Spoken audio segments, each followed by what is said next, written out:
पुढच्या महिन्यामध्ये विधानसभेच्या माझ्या प्रवासाला आणि विधानसभेतील प्रवेशाला 25 वर्ष पूर्ण होतील. 25 वर्ष.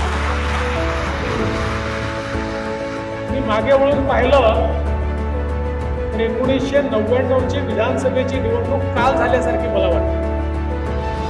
बघता बघता 25 वर्ष निघून गेली. त्याच्या आधी नगरसेवक म्हणून देखील काम करण्याची संधी मिळाली, महापौर म्हणून काम करण्याची संधी मिळाली. हा सगळा प्रवास माझ्या डोळ्यासमोरून आज जातोय. आजही मला तो दिवस आठवतो. देवानी धर्मशाळेमध्ये भाजपची एक बैठक होती. त्या बैठकीत पहिल्यांदा गेलो आणि तिथपासून भाजपचं काम सुरू केलं. ते आता माझ्या अंतिम श्वासापर्यंत काम सुरूच राहील हा मला विश्वास आहे.